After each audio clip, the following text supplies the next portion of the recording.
Hello, bonjour à toutes et à tous, j'espère que vous allez bien. On se retrouve pour un nouveau live hebdomadaire pour revenir un petit peu sur toute l'actualité de la semaine, parce que oui, même le 17 décembre, il y a encore de l'actualité de la semaine en formule de promotion. On ne s'ennuie jamais, c'est merveilleux. Alors, je pense quand même que les choses vont quand même peut-être un petit peu se calmer sur la semaine de Noël, sur la semaine du Nouvel An. Peut-être que là, on va quand même avoir 2 semaines avec pas trop d'infos. Et encore, je sais pas. En tout cas, il n'y aura pas de roulage. Ça, c'est déjà ça. Mais par contre, du roulage, il y en a encore beaucoup dans cette semaine de décembre. La preuve, à Barcelone, là, on est sur le 5e jour d'affilée d'activité en piste à Barcelone avec des F3, des formules régionales, des F4. Il y a encore 2 jours.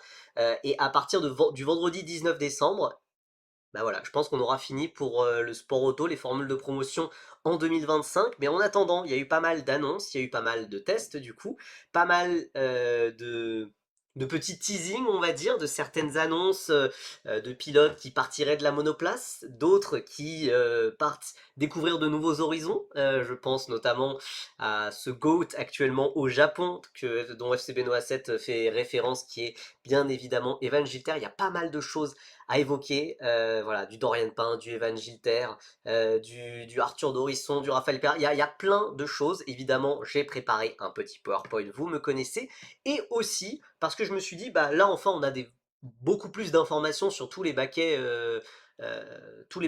disponibles, en tout cas tous les baquets occupés. On va faire un petit peu comme je fais pendant l'été, alors, faire une prédiction, ou en tout cas faire un petit état des lieux de la formule régionale européenne, et un petit peu voir quels baquets sont déjà occupés, quels baquets sont encore libres, en tout cas à ma connaissance, peut-être à votre connaissance, peut-être que certains d'entre vous dans le chat auront quelques éléments de réponse en plus à apporter. Le but c'est pas tant de refaire une prédiction voilà, parce que voilà, c'est pas le but, c'est plutôt de voir on en est où, quel pilote va où, puisque actuellement je crois qu'il y en a 7. Il y en a 7 qui ont été annoncés, mais en réalité, il y en a beaucoup plus qui sont déjà occupés et qui ne bougeront pas.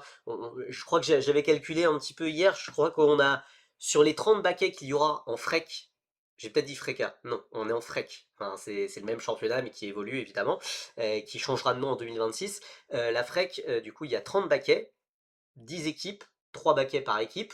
Et il n'y a pas de quatrième baquet pour une pilote féminine, il n'y a pas de quatrième baquet additionnel, non. C'est 3 x 10 égale 30.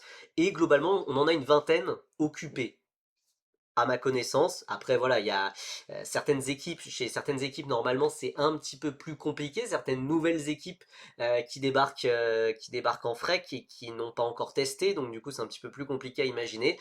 Il y a aussi la formule régionale Moyen-Orient aussi qui reprend, qui brouille un petit peu les pistes. Bref, on fera ça à la fin du live. En attendant, on commence par l'actualité de la semaine.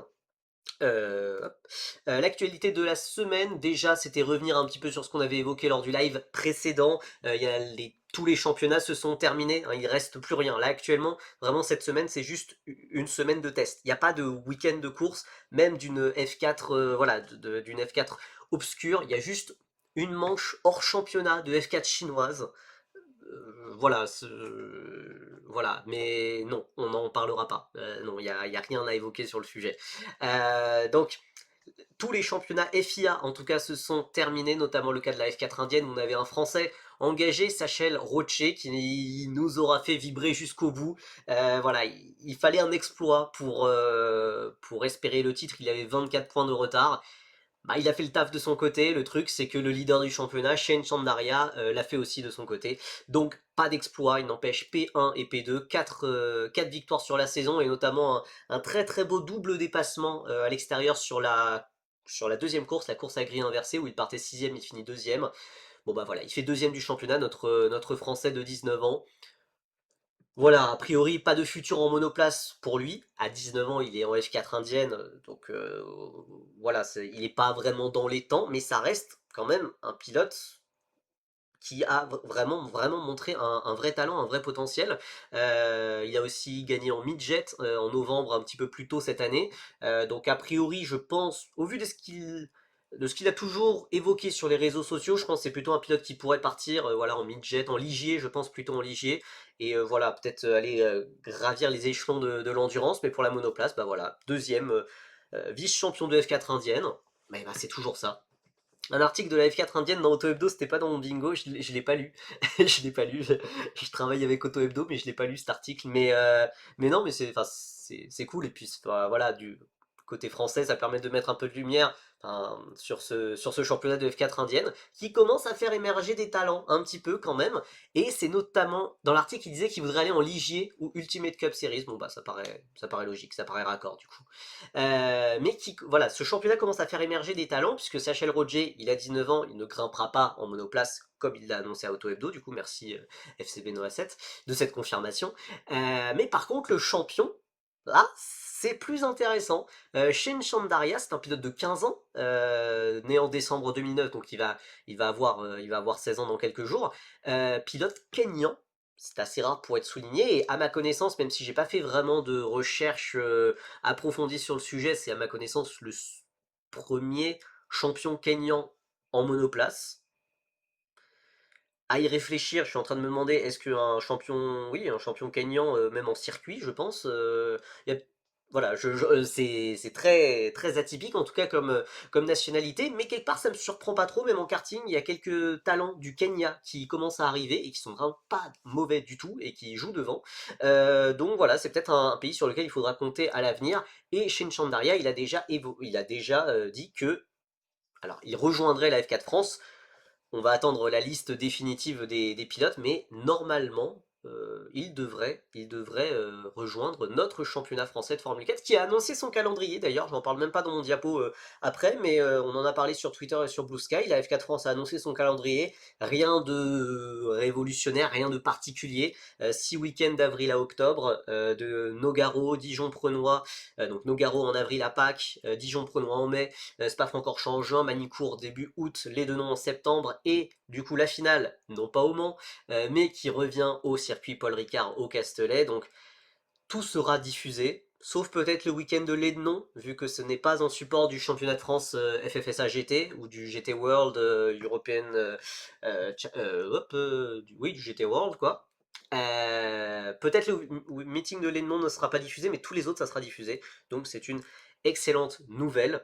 Voilà, il n'y a pas de clash avec le Grand Prix Explorer qui fait que les voitures ont besoin d'être au Mans. Là, tout sera fait. Enfin, la finale se fera au Castellet et je sais déjà que je pourrais pas y aller. Voilà, donc pour la première fois depuis 2021, je vais louper une finale de F4 France. C'est vraiment le pire week-end pour moi.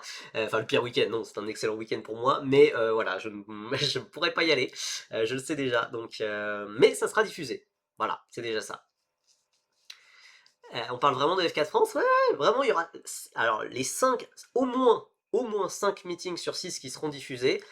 Je pense par contre qu'on va pas changer la formule actuelle, à moins d'un changement de format dans les meetings en GT. Ça sera toujours course 2 et 3 qui seront diffusées, puisque la diffusion commence le samedi midi, et la course 1, bah, elle a lieu juste avant le début de la diffusion. Donc bah voilà, je pense que la course 1 va continuer à sauter malheureusement, mais voilà. Le gars, on n'est pas encore en 2025, il sait déjà qu'il pourra pas y aller alors que c'est en octobre. Oui.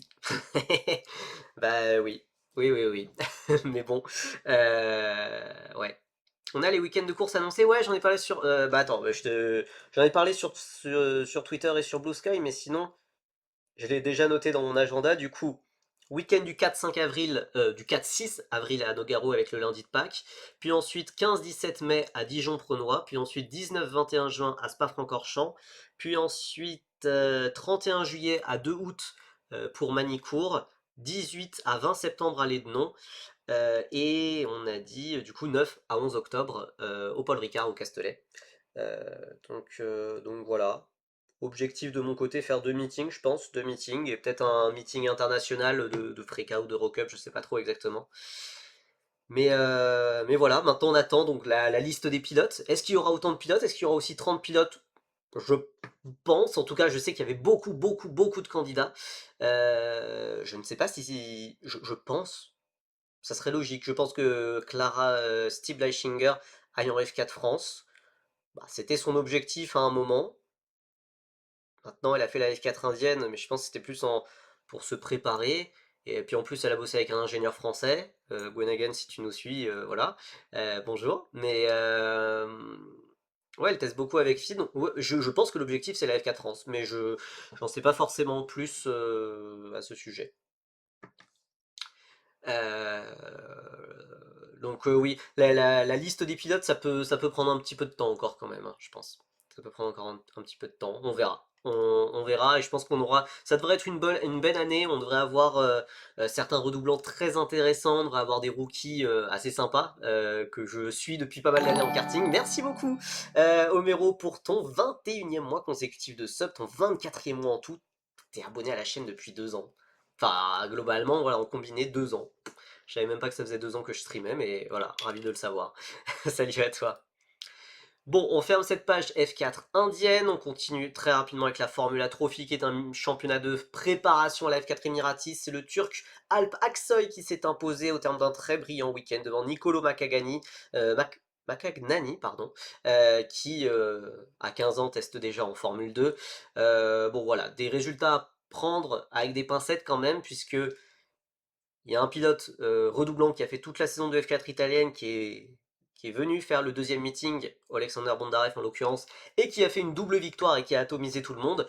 Donc voilà, le niveau de ce championnat reste à relativiser. Donc voilà, on verra ce qu'il en est du potentiel de ces pilotes comme Alpaxoy, qui est quand même la révélation de ce micro-championnat. On verra ce que ça va donner avec Prema en F4 italienne et en F4 émirati un petit peu plus tôt dans l'année. La F4 Émirati qui commence dans un mois d'ailleurs, hein, la F4 Émirati, Formule régionale Moyen-Orient. L'air de rien, alors oui, on va entrer dans la pause, dans une pause là, enfin semaine Noël et Nouvel An, il y aura, voilà, il va rien se passer en sport auto, mais en vrai, la pause elle va pas être courte, enfin elle va pas être longue, pardon, elle va pas être longue, parce qu'on a la Formule régionale Océanie qui reprend le 10-11 janvier et la Formule régionale Moyen-Orient le 16, 17, 18 janvier. Donc ça va pas trop tarder non plus. Mais bon, là, voilà, on est sur la dernière semaine de test. Évidemment, la grosse annonce, même si en soi c'est pas enfin c'est pas une annonce, c'est plus une idée d'orientation, de blablabla.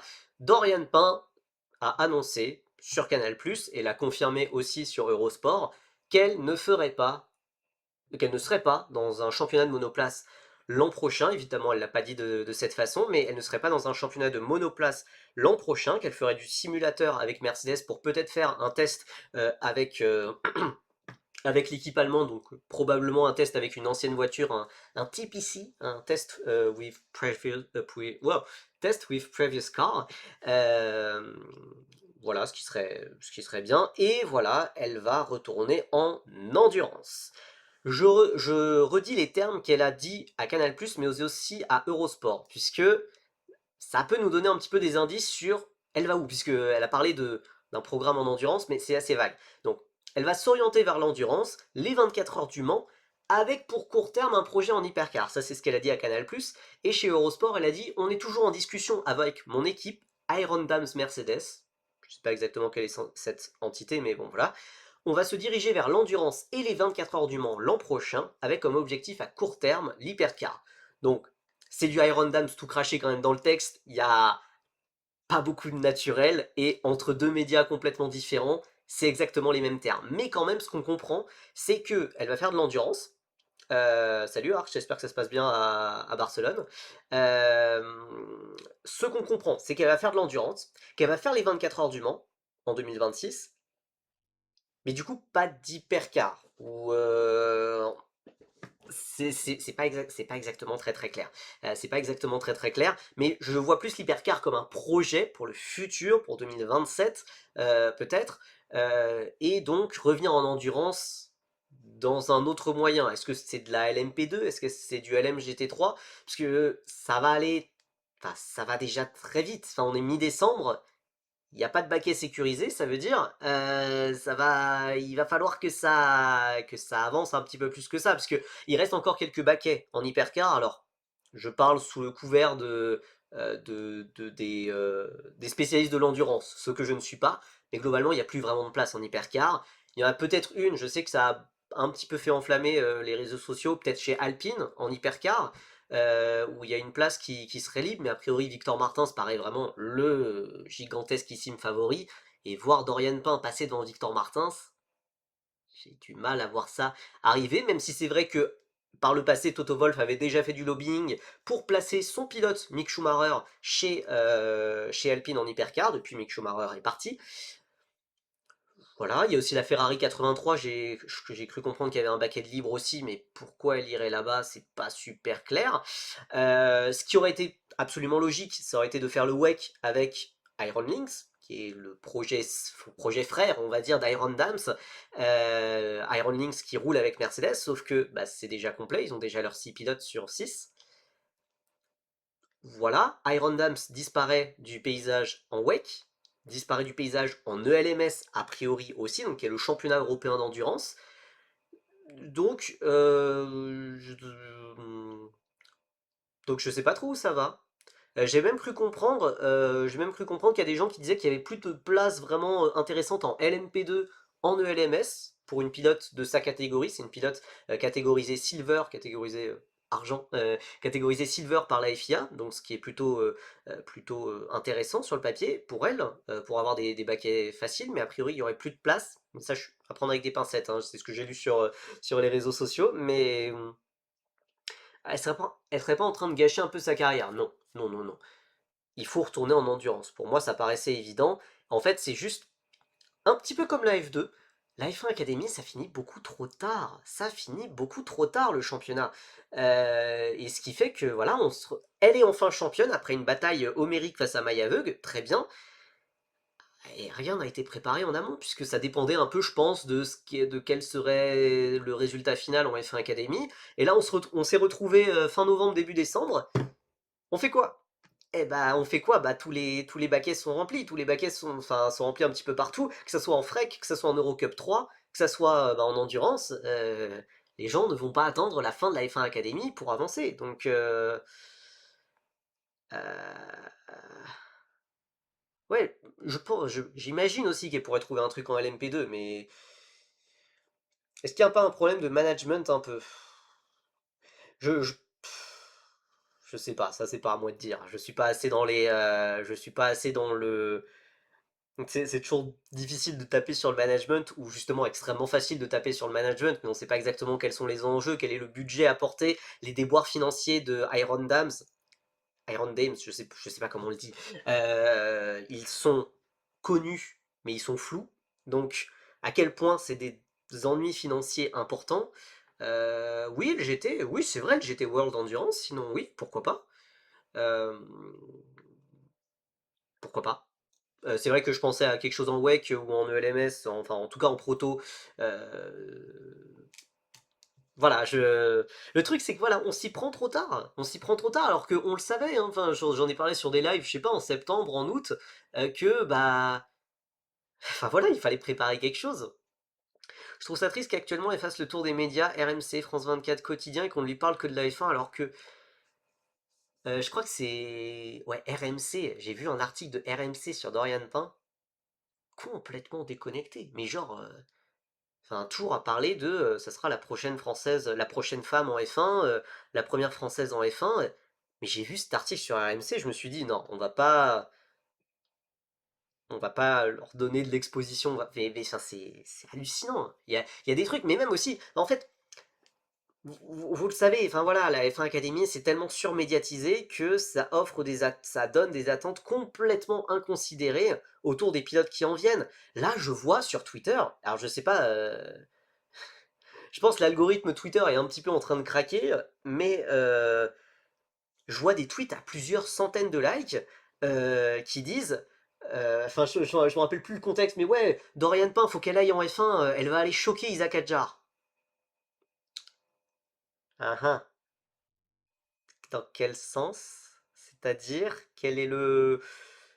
Alors que les deux. Enfin, d'accord. Alors que les deux ont déjà couru en carte, hein, et les deux ont déjà couru en carte, et bon, bah, c'était un petit peu à sens unique. Après, Twitter, c'est quelque chose. Oui, c'est vrai, mais. Et puis, c'est un Twitter de gens qui ne s'y connaissent pas en sport automobile, donc, enfin, voilà, on peut pas. Je vais pas aller expliquer à tout le monde, non, mais non, la F1 Academy, c'est pas de la F1, c'est de la Formule 4, et du coup, enfin, voilà, je vais pas faire ça à tout le monde. Euh, Oui, mais en plus, enfin non, mais je sais qu'il a liké de l'humour noir, déjà c'était il y a plusieurs années, voilà, et en plus, Isaac et Dorian, ils s'entendent super bien depuis des années. Enfin, je veux dire, il y a plein de photos d'eux dans les paddocks de cartes où ils font ils font les enfants parce que c'est des enfants, enfin, c'est complètement déconnecté. Mais bon, les réseaux sociaux, j'ai envie de dire. Mais voilà, le truc, c'est que les médias alimentent ça aussi avec voilà, l'article d'RMC. Je vous invite à le voir pour la curiosité intellectuelle, j'allais dire, pas trop intellectuelle du coup, mais c'est fou et ça lui rend pas service. Donc bon, je sais pas trop où elle va atterrir, mais globalement elle a quand même l'air assez confiante, en tout cas dans sa tournée média qu'elle fait. Alors déjà, bah, déjà aussi, c'est un petit peu ça qui m'embête aussi un petit peu. Ah merci beaucoup Arx pour ton deuxième mois de Prime, merci à toi. C'est un petit peu ça qui m'embête. On l'a vu avec toutes les célébrations, avec toute l'équipe Mercedes faire plein de célébrations. Là, on la voit faire une tournée média. Très bien, roule. Alors, je me doute que voilà, il doit y avoir des impératifs budgétaires, etc. Pourquoi elle roule pas? Ou alors c'est ultra secret, et dans ce cas, félicitations à elle de garder secret, puisque aujourd'hui, de nos jours, c'est tellement difficile de garder des tests secrets. On aura l'occasion d'en parler pour les pilotes de Formule régionale juste après, mais c'est ultra dur de garder des tests secrets aujourd'hui, encore plus quand t'es aussi médiatique que Dorian Pain. Donc voilà, a priori, des informations qu'on a, elle ne roule pas, elle n'a pas roulé depuis son titre en F1 Academy, sur un circuit en tout cas. Voilà, y a qu'à voir la hate Berman sur des messages dans le Discord de Feeder Series, c'était il y a 4 ans. Ouais, enfin, les. Oui, oui, oui, puis, enfin, bon, hein, voilà. Le tribunal des réseaux sociaux a parlé. Maintenant, je sais pas, quel sera le prochain pilote à être descendu? Est-ce que ça sera Antonelli? Est-ce que ce sera Bortoleto? Un jeune, et qui soit un petit peu sensible, pour qu'il soit un petit peu sensible mentalement, parce que si on descend, si quelqu'un cancel Alonso, il en a rien à faire. Mais si c'est un jeune pilote qui est pas encore vraiment installé dans le milieu, ah, c'est bien ça, le harcèlement, ça, ouais, super. Et ça me fatigue, hein, ça me fatigue. Euh, Faire un test en F1 plus tard, oui, c'est cool, mais voilà, ça s'arrêtera là. Ah oui, non, mais alors après, d'ailleurs, allez, on va passer à la diapo d'après parce que c'est un petit peu en lien. Euh, euh, je crois qu'il y a une diapo. Hein? Ah? Ah bon? Bah, il y a une diapo qui a sauté. Bah très bien. Bon, et ben on va rester sur celle-là.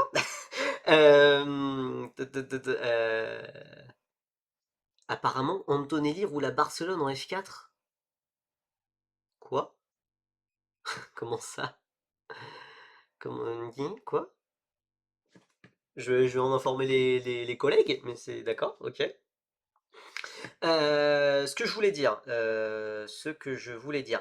Pour Dorian, faire un test en F1 plus tard, oui c'est cool, voilà, ça s'arrêtera là, on disait, oui. Euh, C'était l'objectif. C'était une pilote installée en endurance, une étoile montante de l'endurance, révélation de l'année du WEC, on rappelle, en 2023, et elle a globalement tout plaqué avec le soutien d'Iron Dames, de Mercedes, etc., pour aller en monoplace, pour aller vivre son rêve de F1, parce que ça a toujours été son rêve de gamine.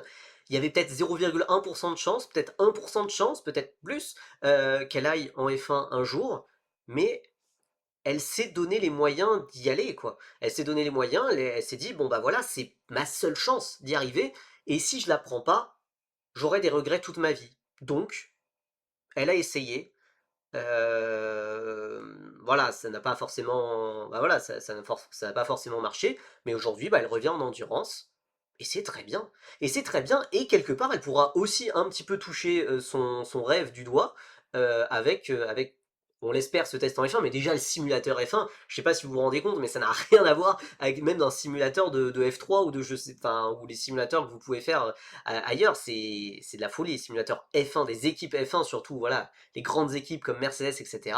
Voilà, elle va pouvoir avoir cette opportunité-là, peut-être un test en F1, et à côté faire une très belle carrière en endurance. En tout cas, on l'espère qu'elle pourra reprendre sa marche en avant qu'elle avait en endurance. C'est pas non plus gagné, il va falloir qu'elle se refasse sa place dans ce paddock, qu'elle se réhabitue à la voiture, mais elle a tenté son rêve, va en toucher un petit bout, c'est pas, voilà, elle ne sera pas sur la grille de F1, mais franchement, je peux pas lui en vouloir. Par contre, Maya Veug, alors je lui en veux pas personnellement, mais Maya Veug, c'était pas du tout une étoile montante de l'endurance qui a tout plaqué pour aller faire de la F4. Non, c'était une étoile montante de la monoplace. Euh, On est 100% sûr que c'est une réalité avec Inshiba car la source s'était fait bro et des... Non, non, non, non, non, bah, enfin en tout cas elle le confirme, elle l'a dit à Canal+, et vraiment elle l'a dit à Canal+, en direct, enfin en tout cas elle a dit ça sur le plateau de Canal+. Donc après, si elle dit des bêtises, ça, ça voilà. Mais non, non, non, c'est pas une source de Julien Febro. Alors au début, c'est vrai que Julien Febro en a parlé à Abu Dhabi, je crois, mais Dorian Pin l'a confirmé depuis cette semaine, quoi. Et bah bonne soirée à toi et bon courage pour demain. Bon courage pour demain. Je crois que les essais en plus à Barcelone, ça commence à 8 h, c'est vénère hein, le réveil. Mais bonne soirée à toi. Donc en tout cas, Dorian Pin l'a confirmé. Par contre, du coup, Maya Veug, c'était une étoile montante de la monoplace. On n'était peut-être pas sur un talent comme Antonelli, on est d'accord, mais on était sur une étoile montante de la monoplace qui arrive à faire 16e ou 17e de Freka sur sa saison débutante, sur sa saison rookie, avec KIC Motorsport qui est la pire équipe du championnat, et elle a marqué 100% des points de son équipe, elle a fait un top 5 ou un top 6, une victoire rookie au minimum. Euh, C'était très très bon. C'était très très bien. Et dans un monde normal, cette très bonne première saison de Freka, ça reste à relativiser, hein, les 16e sur 40, mais vraiment pas mal d'arrivées dans les points, mais avec une KIC, c'est très très fort ce qu'elle a fait. Normalement, ça aurait dû être récompensé, bon, ou soit par de la F3 directement, mais je ne pense pas, mais par de la Freka avec Prema, tout simplement. Eh ben non. Ta récompense, t'as été super en Freka, eh ben tu vas descendre. Tu vas descendre en F4, ouais, ouais. En F4 mix, non, non, non, non, en F4 féminine. Voilà, tu pourras pas concourir avec les meilleurs pilotes de la génération. Ok, bah c'est top. Bah c'est top. Et tout ça pour ne même pas... C'est encore pire que Dorian, hein. Enfin, c'est tellement pire que Dorian, la situation de Maya Veug, puisqu'elle n'a même pas gagné le titre de F1 Academy après 2 ans. Donc, voilà, elle aussi, elle est en train de rebondir, mais du coup, elle va passer en GT3 avec AF Corset. En tout cas, elle a fait un test avec AF Corset. Ferrari l'a bien plombé, mais complètement. Alors après, je pense que voilà, il y a eu beaucoup de lobbying pour avoir des pilotes un petit peu médiatiques. Maya Veug a été un petit peu connu, donc il fallait des têtes, des talents. Il fallait des talents en fait dans la F1 Academy. Et puisque la première saison de F1 Academy entre Lena Buller et Marta Garcia, bon, c'était pas la folie quoi, ou Hamda Al-Kubaisi pour jouer le titre. Bon, voilà. C'est vrai que Dorian Pin, Maya Veug, ça claque plus sur une grille de championnat, mais ça n'avait rien à faire dans leur. Alors Dorian Pin un peu plus, puisque c'était sa première année en monoplace, mais Maya Veug, ça n'avait aucun sens. Hein, donc bon. Marta Garcia, non mais en plus elle monte bien, même les nabulaires, hein, elles se débrouillent très bien en endurance hein, d'ailleurs. Hein. Mais bon, voilà, en termes en monoplace, bon, elles n'ont jamais montré grand chose quoi. Supprimer la F1 Academy et mettez cet argent pour aider les femmes à monter les différents échelons. Voilà, après, j'ai pas envie de caricaturer, et la F1 Academy fait quand même de bonnes choses à côté. Donc voilà, on peut pas, c'est pas tout blanc, tout noir. La F1 Academy fait quand même énormément pour la représentation des femmes dans le sport auto et permet de créer des vocations, permet aussi de financer plein de carrières en karting, ouais, de soutenir plein de jeunes pilotes en karting. Et voilà, on ne voit pas les résultats tout de suite, mais déjà la F1 Academy, on en parle beaucoup, ce qui fait que du coup, les femmes, ou en tout cas les jeunes filles, ont leur place dans le sport auto, et du coup ça permet à de plus en plus de jeunes filles de se lancer en karting et de potentiellement atteindre la monoplace et de très potentiellement atteindre la F3 et de très très très potentiellement atteindre la F1 plus tard. Voilà, c'est juste, ça élargit la base. Maintenant, je ne crois pas que la F1 Academy puisse détecter forcément la championne, mais ça peut avoir des effets indirects comme euh, permettre à ce que plus de jeunes filles commencent le sport automobile, ou en tout cas le karting, et montent les échelons. Mais on le voit d'ailleurs les meilleurs espoirs féminins, aujourd'hui, les académies ne les envoient pas en F1 Academy. Les Mercedes envoient Luna Flucha en F4 espagnol, Red Bull envoie Chiara Bettig en F4 britannique. Je dis pas que ça va marcher, peut-être que ces deux pilotes vont complètement flopper et ne marquer aucun point pendant l'année, mais bah voilà, enfin, on va voir ce qu'elles valent par rapport aux meilleurs pilotes de leur génération. Donc voilà, on va voir. Non, alors Flusha est trop jeune, Bettig, elle a l'âge, elle aurait pu faire la F1 Academy. Non, non, c'est vraiment une décision consciente de Red Bull de faire ça. Et si jamais ça ne marche pas, bon bah tant pis, je pense on les mettra en F1 Academy, et puis voilà, ça fera des vues et du marketing, mais voilà. Mais bon, voilà. Bettig, on attend quoi en F4? C'est un petit peu un mystère quand même, Cara Bettig, hein. C'est un petit peu un mystère et j'avoue que je suis un petit peu refroidi par les débuts là qu'elle a fait en F4 saoudienne cet automne. On rappelle Chiara Bettig, voilà, Suissesse de 15 ans, née en 2010, qui a fait notamment une pole, qui a fait des top 5 en championnat d'Europe de karting Oka, mais qui a beaucoup brillé sur un week-end, et les autres week-ends c'était plus compliqué après, je crois qu'elle finit 16e, ou 15e du championnat d'Europe au final, donc c'est très bien. Maintenant, voilà, les débuts en F4 saoudienne, ils n'ont pas été évidents. Maintenant, la F4 saoudienne, c'est un championnat très particulier. On a pu l'évoquer lors des lives précédents.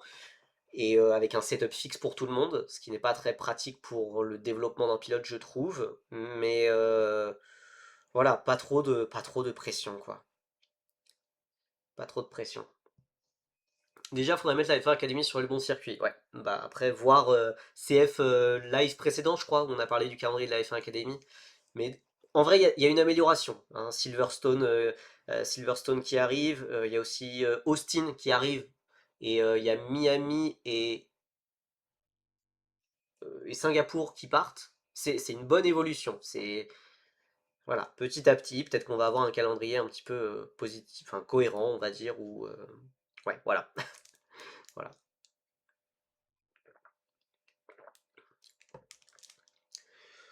Il n'y avait pas genre que deux finales à la clé. Ça veut dire quoi? Pour le karting? Non, attends, j'ai pas compris. Ouais, on verra ce que fera Lisa Billard l'année prochaine, mais si tu n'es pas dans la bonne équipe en plus, je sais pas, alors pour Lisa Billard, Jade Jacquet, hein, aussi, on a deux Françaises hein, chez ART.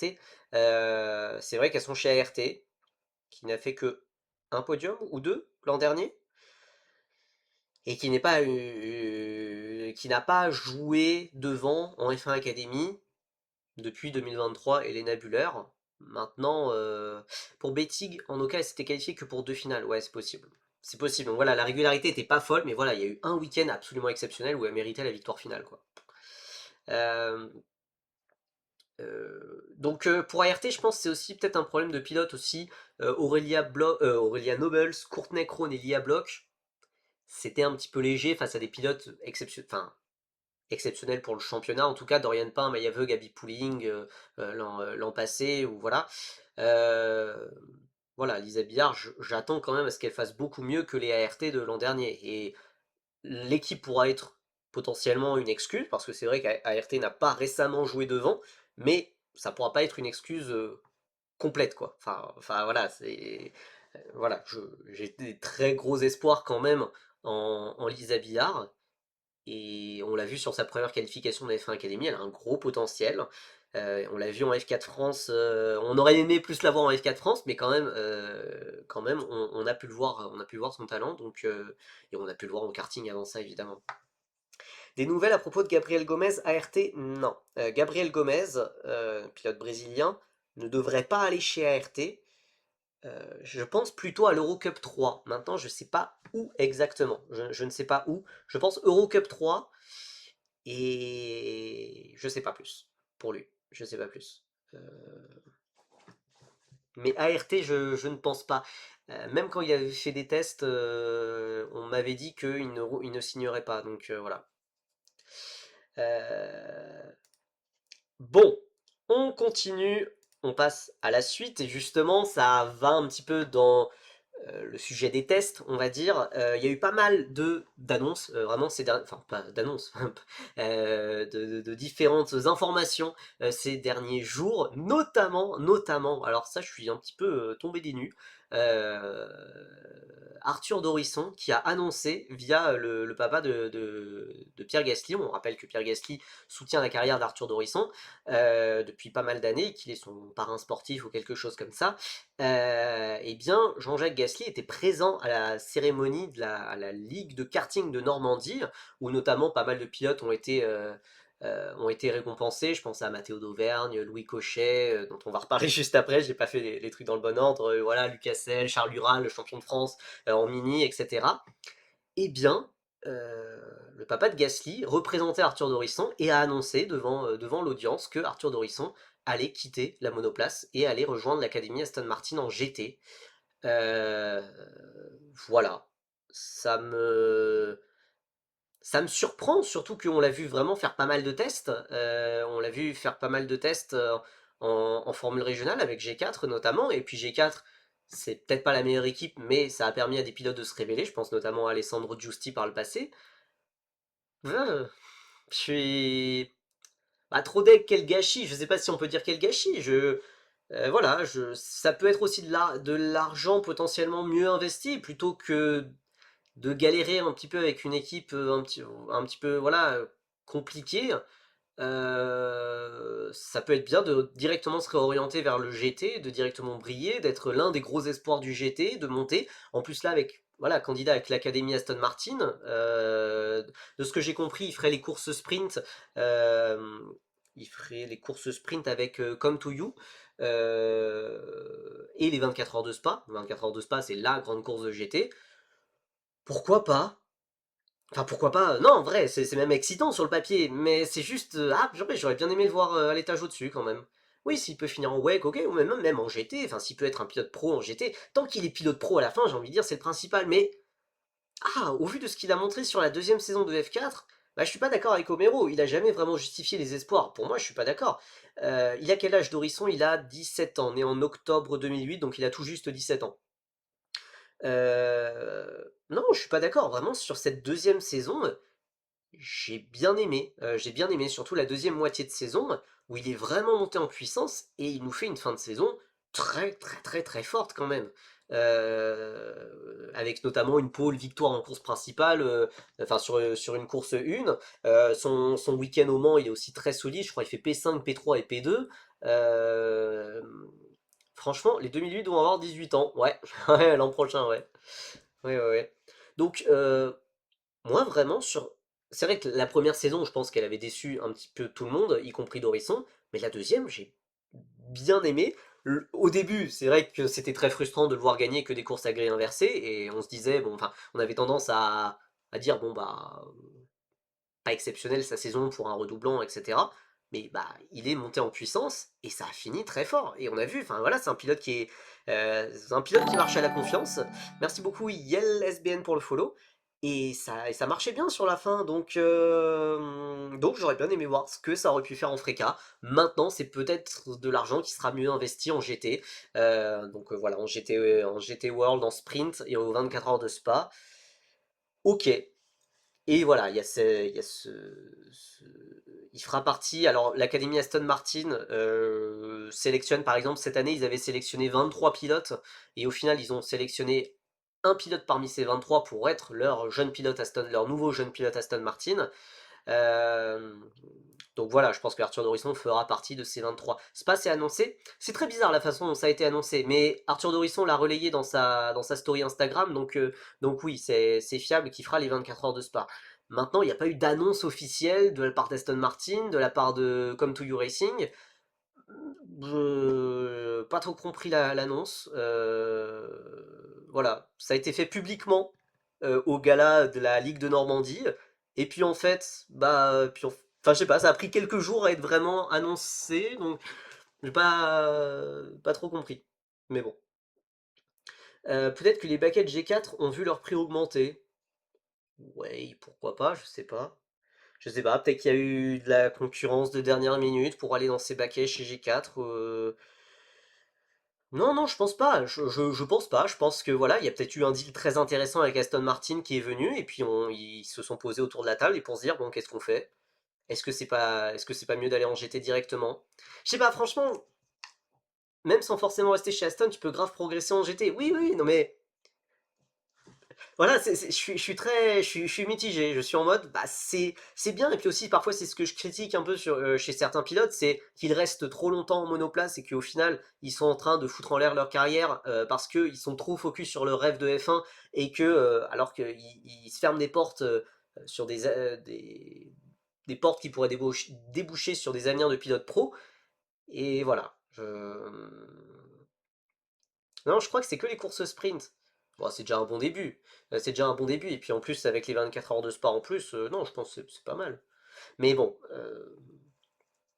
j'aurais bien aimé le voir au moins une saison en frec. Mais bon, ça n'aura pas lieu du coup. Voilà, puisqu'en plus, le père de Gasly parle euh, j'ai plus la citation exacte, mais voilà, que le rêve de F1 a changé, ou voilà, que ce sera pas possible, ou quelque chose comme ça. Donc bon, voilà.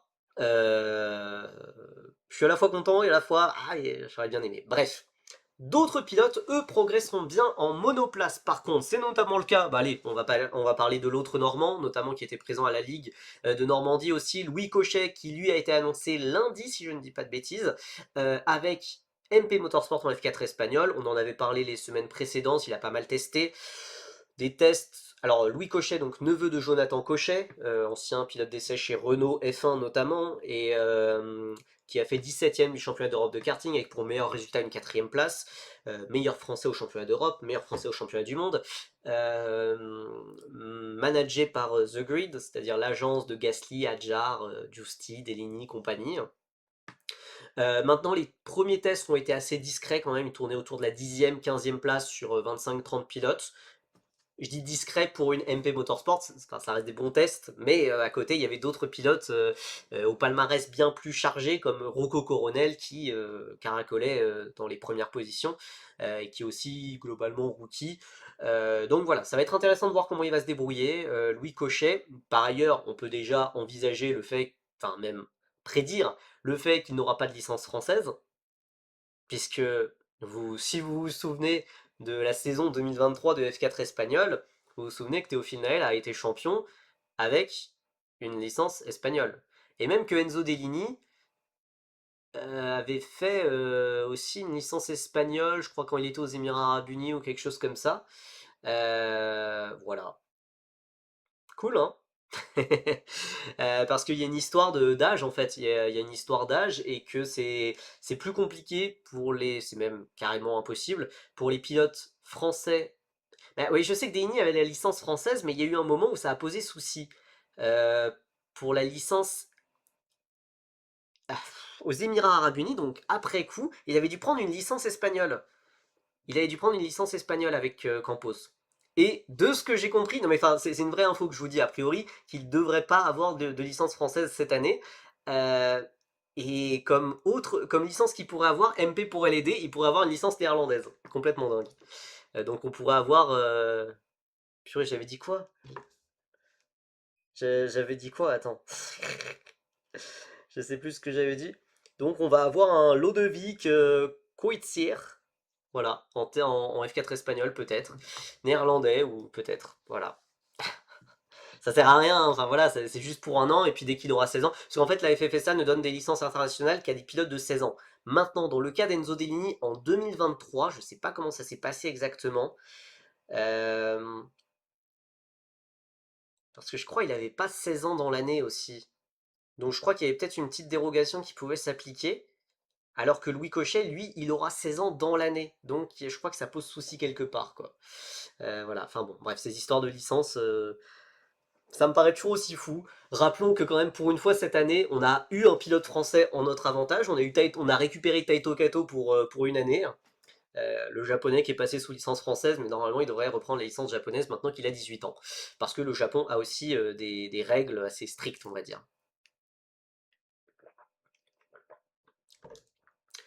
Il y a aussi d'autres pilotes qui ont été aperçus en test, notamment, alors aussi, pour fermer le chapitre F4 espagnol, les frères Philippe Armand et Jean-Paul Carras restent avec G4 Racing, eux qui ont fait des top 10 sur le dernier meeting de F4 espagnol, et qui ont été très intéressants en test.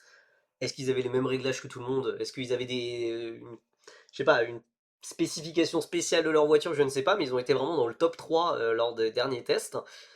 Est-ce que voilà, ça peut progresser en flèche chez G4 et pour les frères Carras? Je ne sais pas. On rappelle les frères Carras, c'est de la famille Carras qui détient les contrôles techniques Autovision. Voilà, si vous voulez les soutenir, n'hésitez pas à aller chez eux. D'autres Français, eux, vont progresser en formule régionale. C'est notamment le cas de Raphaël Perrard. Raphaël Perrard, ouais, Carras, c'est Autovision. Voilà, je l'ai appris récemment, mais voilà. Raphaël Perrard a toujours, globalement, lors de l'interview que j'avais fait avec Auto Hebdo avec lui, euh, attends, quand ils sont arrivés en F4, j'avais jamais sub chez toi, et maintenant ils sont toujours là et j'ai 24 mois de sub. Et pourtant ils sont pas si vieux, hein. Non, non, tu dois un peu exagérer quand même, puisqu'ils sont pas si vieux. Bah attends, euh... bah non, ça colle pas. Attends, je sais plus. Je sais plus si c'est des 2008, je crois que c'est des 2009 pourtant. Ouais, c'est des 2009, donc non, non, non, non, c'est pas possible. Non, c'est des 2009, les frères Carras, donc non. Oui, ils sont arrivés en F4 tchèque. Oui, certes, mais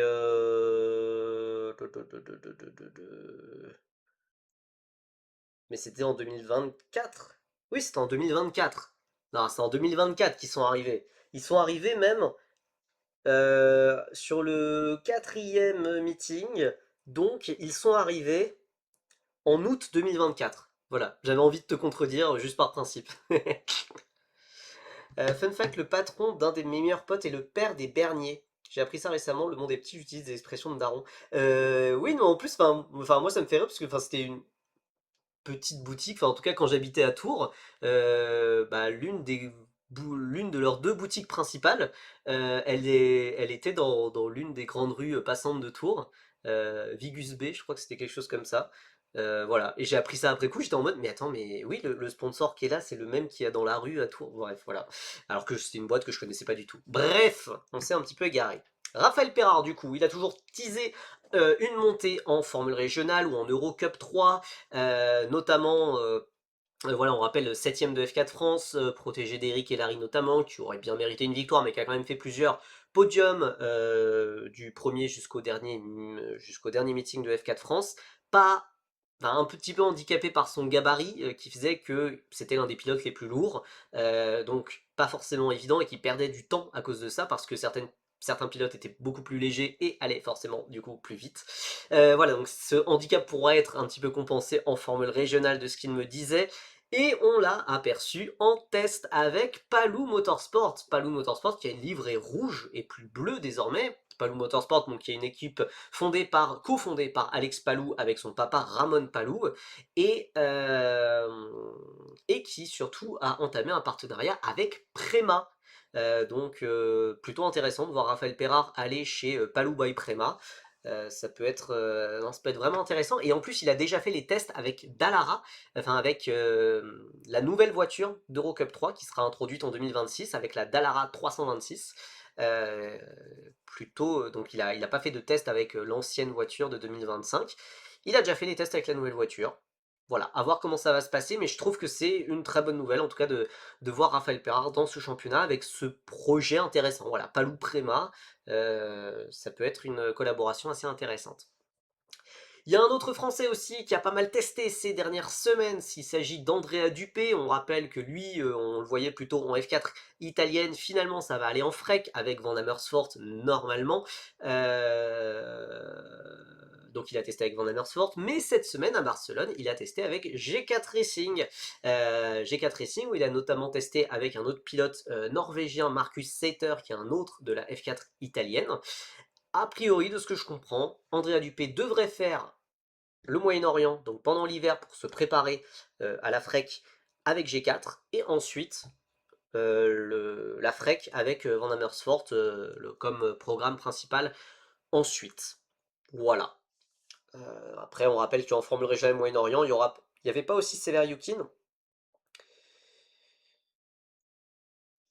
J'en ai entendu parler, oui, Mais à Barcelone, en tout cas,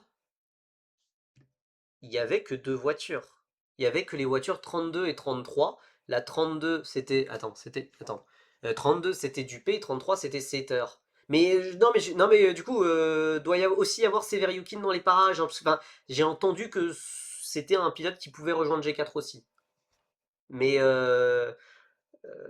tu vois, enfin Feeder Series c'est un article hebdomadaire sur les tests, donc mais je pense pas en avoir entendu parler. Mais j'ai entendu la rumeur, mais voilà, je ne sais pas s'il a testé. Évidemment, évidemment, il y a un autre pilote qui a testé aussi et qui a enchaîné les P1 et qui nous a tous ravis. Evan Gilter. Qu'est-ce qu'il devient notre ami Evan Gilter? Eh ben ça se passe très bien, voilà, ça se passe très bien dans son nouvel environnement, ça fait extrêmement plaisir. Donc il y avait les essais d'après-saison, on rappelle, pour ceux qui ont loupé les derniers épisodes, Evan Gilter devait partir en Super Formula Light, c'est un championnat qu'il a toujours évoqué comme son plan B, en tout cas sa principale option s'il ne pouvait pas aller en Formule 3 à cause du budget. Et donc, il a toujours visé la Super Formula Light, il ne s'en est jamais caché, et début décembre, il a été invité à faire des tests à Sportsland Sugo. Et on avait suivi ça, on était tout content. Moi, j'étais tout content d'avoir l'info. Il est à ce circuit, etc. C'est génial, ouais, ouais, ouais. Quelle ne fut pas ma surprise quand Jenny Klein, journaliste spécialiste du sport auto japonais, a annoncé ensuite que le test avait été annulé pour cause de neige. Donc, là, à Suzuka, le 16 et 17 décembre, donc hier et aujourd'hui, Evan Gilter découvrait donc sa nouvelle équipe, Bmax Racing, enfin son équipe, Bmax Racing. Il découvrait la voiture, la Dallara 320 qui est utilisée en Super Formula Light depuis plusieurs années, et il découvrait aussi la piste, le circuit mythique de Suzuka. Il découvrait tout. Ça n'a pas vraiment été un souci pour le détenteur, le fier détenteur de la super licence F1. Il a été sixième sur la première session. Excusez-le, on ne peut pas être parfait. Il a été sixième de la première session, une première session interrompue par un crash d'un autre pilote, donc il n'a pas pu faire de dernière tentative, mais malgré ça, il était quand même meilleur pilote de son équipe.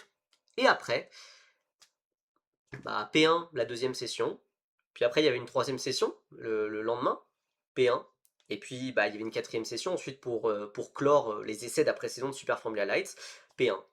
Et toujours avec un dixième d'avance sur la concurrence, 4 dixièmes d'avance sur tous les autres pilotes Bmax, y compris même le champion en titre Yuto Nomura, qui, bon, je sais pas s'il était à fond, à fond, à fond, mais voilà, en tout cas sur la dernière tentative, il s'est fait arracher, il s'est fait dominer par Evan Gilter. Je pense que voilà, Yuto Nomura aussi testait peut-être un autre setup, etc. On peut même pas dire qu'il était dans la meilleure voiture, Evan Gilter. Euh, il n'était pas dans la meilleure voiture puisque les pilotes Bmax échangeaient leurs voitures entre eux. Et globalement, Evan a quand même été la majorité du temps dans la numéro 58, et c'était la voiture de Kylen Frederick, ancien pilote F3 pour ceux qui se rappellent, notamment avec ART et avec Hightech je crois, et qui a été cinquième cette année, qui a marqué une trentaine de points, et qui était du coup à 100, 110, 120 points du champion Yuto Nomura. Donc, c'est pas la voiture qui a fait la différence, c'est Evan, et surtout, moi je vous invite, alors j'ai fait un tweet dessus, mais je vous invite à faire un détour par le compte Twitter de l'équipe d'Evan, du coup, de Bmax Racing, qui est l'équipe dominante en Super Formula Lights, qui a remporté le championnat l'an passé avec Yuto Nomura.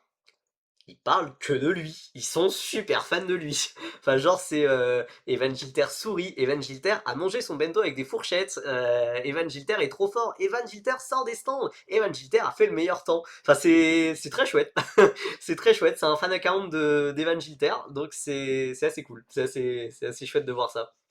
En vrai, est-ce qu'il aurait pas le niveau de la Super Formula? Je pense qu'il aurait le niveau. Maintenant, là, Bmax, c'est l'équipe dominante. Je pense que c'est très bien de commencer par là. Euh,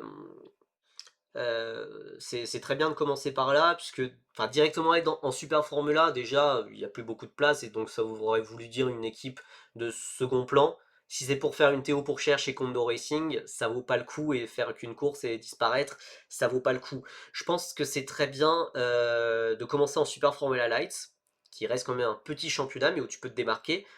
Sacha Fenestraz a quand même lancé sa carrière grâce à ça. Bon, maintenant il est argentin, mais voilà, à l'époque il était français. Euh, il roule quand Théo d'ailleurs en endurance? Bah, euh, je sais pas, en WEC. Enfin, il roule quand? Bah, quand la saison de WEC reprend. Je sais pas exactement quand.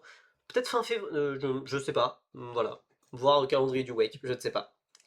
Percy, tu as parlé de l'entry list de l'ELMS ou pas encore? Bah, j'en ai pas forcément. Bah, si tu veux, on peut en parler, mais j'en ai pas forcément parlé parce que hormis Richard Verschoor, j'ai pas l'impression qu'il y avait beaucoup de pilotes très intéressants annoncés.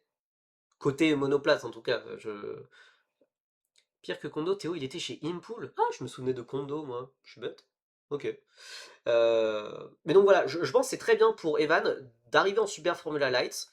Si possible, voilà, de devenir le premier étranger depuis peut-être Fenestras justement, à gagner la Super Formula Lights, qui à l'époque s'appelait F3 japonaise même. Et voilà, ça peut permettre de complètement lancer sa carrière ensuite et vraiment une carrière professionnelle par la suite.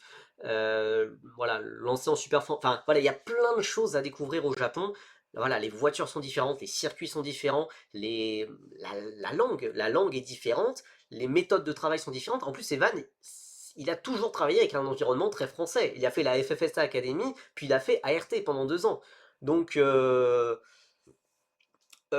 non, je pense que c'est très bien, et a priori ça s'est bien passé, voilà, hein, ça s'est très bien passé, et voilà, sur les réseaux sociaux en tout cas, euh, clairement, il parle de lui, enfin Bmax parle de lui du début jusqu'à la fin. Maintenant voilà, est-ce qu'on peut continuer on peut continuer le rêve et penser que il peut être jeune pilote Honda?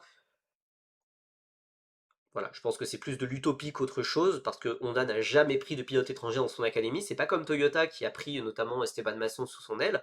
Euh, Honda n'a jamais pris de jeunes pilotes étrangers. Ils ont toujours pris que des pilotes japonais. Est-ce que Evan pourrait être le premier? Je ne sais pas. Mais en tout cas, il a fait très forte impression. Euh, voilà. Gilter qui va réussir le rêve de Foster. Enfin ouais, purée. Ah, c'est vrai. J'avais même pas pensé à ça, mais ouais, ouais, carrément. Bah ouais, donc pendant que Kevin Foster continue à faire des records en Super Formula, mais sur iRacing. Mais sinon, enfin voilà, Homero, si tu veux parler de l'entry list de l'ELMS, pourquoi pas, mais j'ai pas l'impression qu'il y avait des choses folles, quoi. En dehors du fait que on m'a dit qu'il y aurait peut-être plus de place pour Dorian Pan en LMP2, je sais pas s'il y avait grand chose à dire, quoi. Gilter qui avait gagné la SFL avec Honda et B-Max et Kato en F3 avec ART. Oui, oui, enfin oui, voilà, donc le pilote japonais Honda qui va avec ART et le pilote français qui va avec B-Max et Honda au Japon. Tu penses que c'est mieux Indy Next ou SFL? L'Indy Next est beaucoup plus international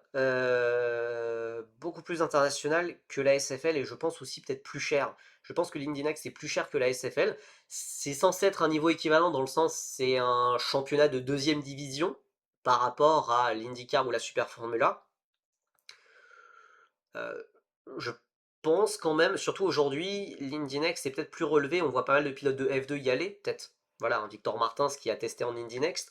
Mais voilà, on voit des Enzo Fittipaldi, Dennis Hauger. Je pense quand même que voilà, l'Indy Next est plus relevé. Maintenant, en termes de formation, de développement d'un pilote, etc., je sais pas. En tout cas, les choses qu'il va apprendre au Japon, il les apprendra pas ailleurs, Evan Gilter. Et alors, l'IndyCar, ça c'est plus vu que la Super Formula, mais de toute façon, ça c'est sûr. Surtout depuis le Covid, ça a fait un mal fou à la Super Formula. Euh, mais oui, l'IndyCar est beaucoup plus médiatisé, beaucoup plus installé dans le paysage du sport automobile mondial que la Super Formula. Maintenant, il y a beaucoup de pilotes japonais qui font carrière en Super Formula, qui font aussi du Super GT à côté.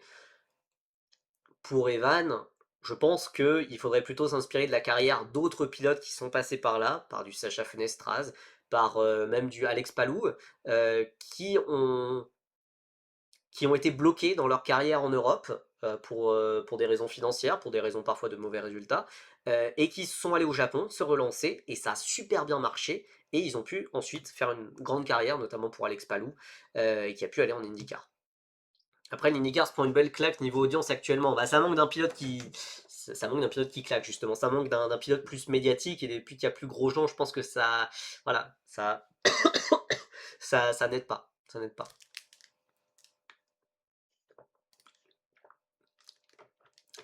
Un petit peu plus rapidement, on rappelle, restons ensemble puisque à la fin enfin après le diapo, on va un petit peu compléter les noms sur la grille de Freak 2026. Retour de Portimao en F1. Moi je suis content. Moi je suis content. Je sais que ça a déplu à pas mal de personnes, mais moi je suis content de revoir un circuit permanent en F1. Surtout le circuit du Portugal, pour moi c'est un très très beau circuit. Maintenant, c'est vrai qu'en F1, les éditions 2020-2021 n'ont pas été les plus exceptionnelles, mais je suis très très content. Euh, c'est un circuit qui offre des belles courses dans d'autres catégories. Maintenant, en F1, on va voir ce que ça donnera avec la nouvelle réglementation. Ça, c'est imprévisible. N'importe quel circuit, c'est imprévisible maintenant. Donc voilà, Portimao qui, je pense, devrait remplacer numériquement Barcelone pour 2027-2028. Et du coup, je pense que aussi pourquoi on en parle, c'est parce que si ça remplace bien Barcelone, ça devrait aussi remplacer en F2 et en F3. Parce que Barcelone est encore au calendrier F2, F3, mais plutôt Zandvoort, non? Bah c'est pas évident. Barcelone, le contrat termine en 2026. Ah bon? Bon, alors, si vous me dites tous Zandvoort, mais Barcelone, ça s'arrête aussi, non? Pour moi, c'était plus dans le sens où Barcelone alternait avec Spa, mais ça n'a pas été encore annoncé, ça. Mhm. Parce que si c'est que Zandvoort, ça ne serait que la F1 Academy. Pour l'instant, il y a, en termes de formule de promotion F1, il n'y a que Madrid remplace. Bah, pour moi, Madrid remplace pas Barcelone, vu que en 2026, on aura Barcelone et Madrid. Donc, hmm,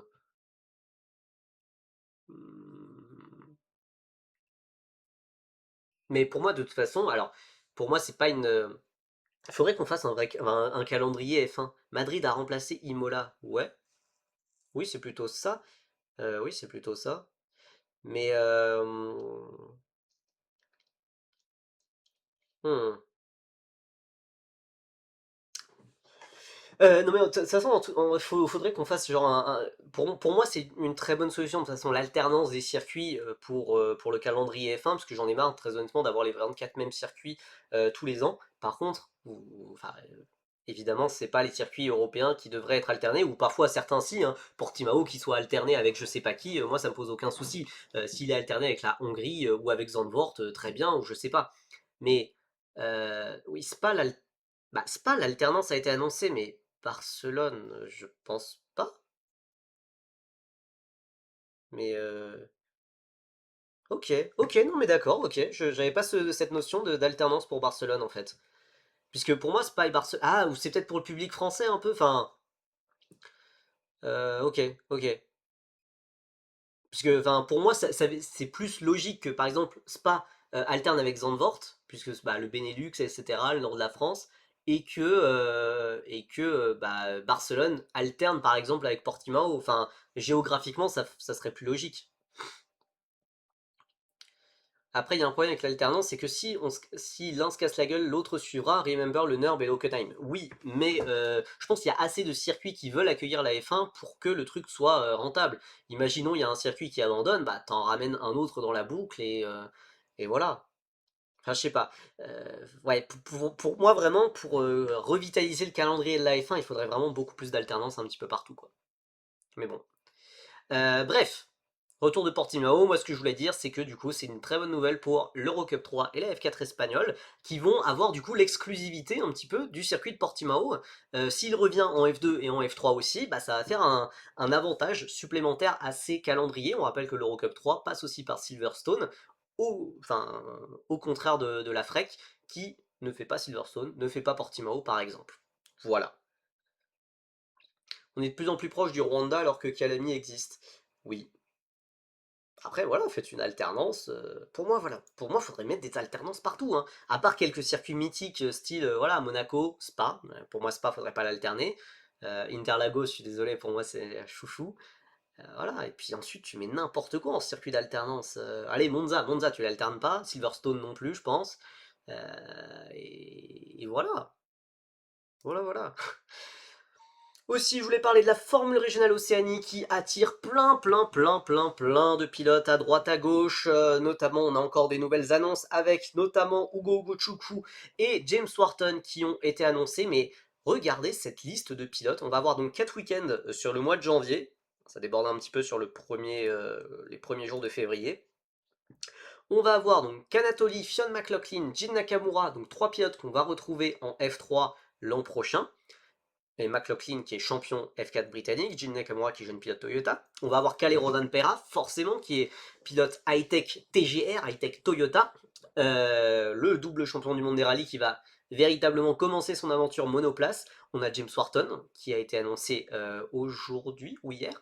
Yevan David, vice-champion d'Euroformula, qu'on verra aussi en Formule 3 avec X-Racing. On a du Freddy Slater, qui est évidemment le gigantesque favori, Ugo Gochukwu, ancien vainqueur à Macao notamment, qui sera chez Campos en F3. On a Johan Pukwi, ancien jeune pilote Mercedes. On a Zach Scoulard, bon, vice-tenant du titre, je sais pas si ça se dit, mais en tout cas qui était deuxième l'an passé, qui a eu une année désastreuse en Eurocup 3 ensuite. On a Louis Sharp, un ancien champion de GB3, et on a aussi des pilotes de supercar. Très honnêtement, s'il y a, voilà, je vous l'ai déjà dit, hein, mais voilà, s'il y a un pilote français que je suis particulièrement, voilà, je sais que ça arrivera pas, mais voilà, s'il y a je sais pas, du Perrard, du Roussel, du Caranta qui va là-bas, je regarde ça.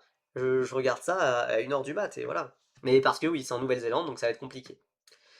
Euh, Shipman, champion de F4 américaine, j'en ai jamais entendu parler Shipman. Mais soit, je te crois. Je te crois. Bon, après, voilà, ça reste un championnat avec les anciennes formules régionales. Donc il y a beaucoup de pilotes de F3 qui vont y rouler parce qu'ils ont la thune. Mais voilà, pour les pilotes qui visent la FRECA, qui visent l'Eurocup 3, etc., c'est pas forcément très pertinent par rapport à la formule régionale Moyen-Orient. Donc voilà, de rouler avec des très anciennes, des voitures qui ont 7 ans, quoi, qui ont 7-8 ans. Enfin, et ça va faire la petite transition avec l'activité de tout à l'heure, la grille de Freck se complète. Moi, il y a eu 3 annonces de pilotes cette semaine avec Kabir Anourag, le jeune pilote Alpine qui a été annoncé chez ART. C'est le premier pilote qui est annoncé par l'équipe française. Bon, c'est pas très vendeur sur le papier, même s'il a été 6ème d'Euro 4, donc le mini championnat de F4 italienne avec, je crois, 1 ou 2 podiums. Bon, ça vend pas forcément du rêve. On rappelle qu'il est jeune pilote Alpine. Voilà. Reza Siouroutoun qui a été confirmé chez Rodin, donc c'est aussi une confirmation de la passerelle qui est en train de se faire entre GB3 et Freck, ce qui est une catastrophe. C'est une catastrophe absolue pour la GB3, ça veut dire que la GB3 passe en dessous de la Freck, et donc c'est comme si tu créais un échelon supplémentaire, c'est de la F4 upgraded, de la F4 améliorée. Alors que peut-être que ben, voilà, les GB3 sont aussi rapides, voire même plus que les Freka. À l'époque, en tout cas, Freka, je sais pas ce que ça donne pour les Frek. C'est une catastrophe. Enfin, voilà, on va avoir le champion et le 5ème du championnat qui montent en Frek, alors que c'était censé être de niveau similaire. Ouais, le choke de la GB3, alors qu'ils avaient tout pour se développer, je ne comprends pas. Je ne comprends pas ce qui s'est passé. Enfin, pourquoi ça a floppé à ce point la GB3. Surtout, leur communication sur les réseaux sociaux est top, et contrairement à la FREC et l'Eurocup 3. Mais ouais, la nouvelle voiture a pas aidé. L'européanisation, bah, je pense que ça aurait pu aider, mais je pense que les circuits ont été mal choisis aussi.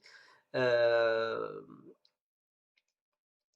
mais ouais, ils se sont perdus. Ils se sont perdus, mais je pensais pas qu'il y aurait des conséquences en un an, et que le champion de GB3 irait en FREC. Mais voilà, ça fait qu'aucun pilote de GB3 ne monte en F3 cette année, hein, par ailleurs. Jan Przeziorowski, troisième de F4 espagnol, a été annoncé chez RPM, pilote polonais assez sulfureux, on va dire, qui a déjà tenu des propos assez polémiques, on va dire, par le passé, sur certaines minorités. Donc voilà, pas un pilote très très très apprécié forcément dans le grand public, on peut le comprendre. Mais qui a été annoncé chez RPM et qui a fait. C'est pas lui qui s'est pas démarré. Ouais, ouais, c'est lui qui, sur un week-end, il a fait. Je crois qu'il partait 3 fois en pôle et il a calé 3 fois au départ et il a récolté que quelques points et tout. Mais oui, oui, c'est lui qui a perdu le titre. C'est lui qui a. Je pense qu'il a. Alors, peut-être pas perdu le titre, mais qui a perdu énormément, énormément de points.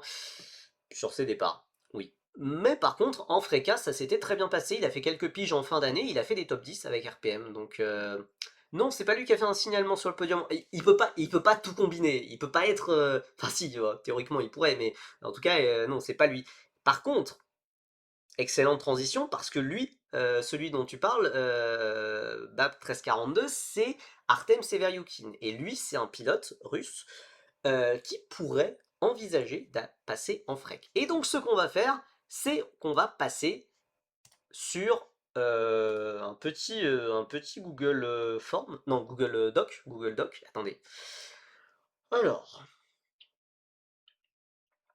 alors. Oui voilà, merci Homero pour rappeler le message qu'avait dit ce grand philosophe. Voilà, on a ici les 10 équipes. Donc RACE, l'équipe tenante du titre, même si voilà, toute la hiérarchie peut potentiellement être distribuée, on le rappelle. On a Prema, on a Van Amersfoort, ART, Trident, CL Motorsport, qui est une équipe sino-italienne, notamment soutenue par DJI, les drones DJI, RPM, G4 Racing, et on a deux nouvelles équipes que vous connaissez très bien, MP et Rodin, MP qui arrive de l'Eurocup 3, Rodin qui arrive du GB3 notamment, et qui sont philosophes.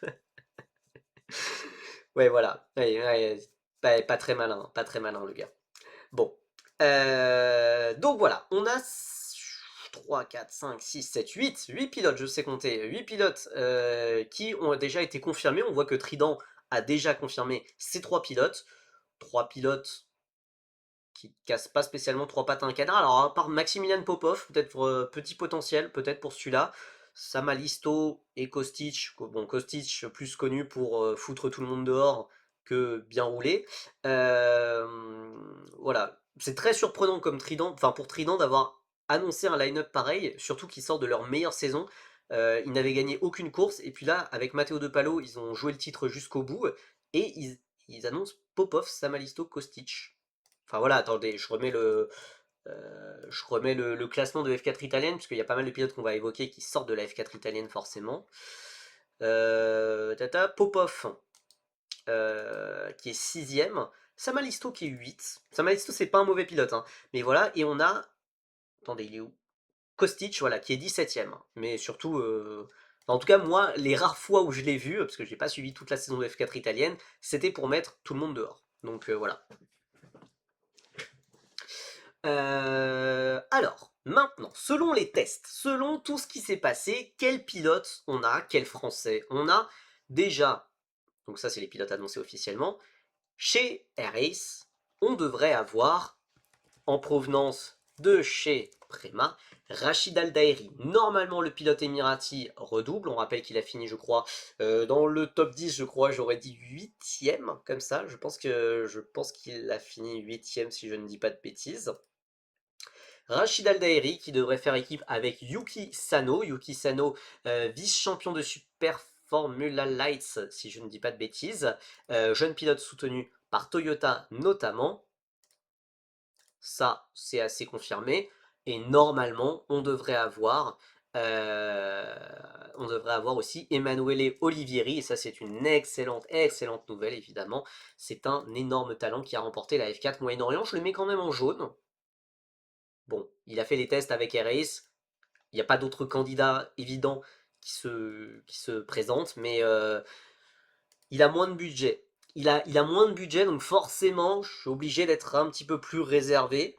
Donc il a moins de budget, et c'est RACE qui doit un petit peu se serrer la ceinture pour Olivieri. Et ils se sont déjà serré la ceinture pour lui en Formule 4, et là ils vont le faire à l'étage supérieur en frais. Ça va être dur, hein. Ça va être dur, hein, de couper le mot Freca et de dire Frec. Ça va être dur. Olivieri, qu'est-ce que je suis hype. J'adore ce pilote. J'adore ce pilote, et puis on l'a vu à Macao aussi, enfin, excellent pilote. Excellent pilote. Bref, voilà. Meilleur pilote qui découvrait la voiture, qui découvrait la Ligier à Macao, notamment. Chez Prema, ils ont déjà annoncé le Colombien Salim Anna qui a été 4ème de F4 italienne, qui a de l'argent à ne plus savoir quoi en faire, à tel point qu'il paye d'autres pilotes pour rouler avec lui, pour qu'il serve de référence, qu'il lui serve de référence, voilà. C'est un... Waouh. Faut vraiment avoir beaucoup de thunes pour ça. Salim Anna, mais donc bon pilote hein, quand même, hein, 4ème de F4 italienne, peut-être champion rookie, oui c'est bien ce que je pensais, même si la grille n'était pas vraiment exceptionnelle en F4 italienne. Salimana a été confirmé. À ses côtés, par contre, on devrait avoir Kin Nakamura Berta. Kin Nakamura Berta, qui est tout simplement le champion de F4 italienne et d'Euro 4. Ça pose un petit palmarès quand même. Poleman à Macao, même si les courses ont été plus compliquées.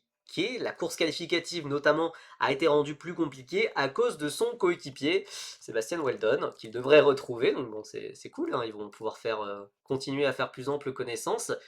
Là aussi, voilà, c'est toujours ces trois pilotes-là qui ont été alignés lors des tests. Pas de surprise. C'est pour ça qu'on avait une Wharton dans une affaire avec Anna Imola. Ça se pourrait. Ça se pourrait. Et ça se pourrait qu'il ait refait ça avec d'autres pilotes.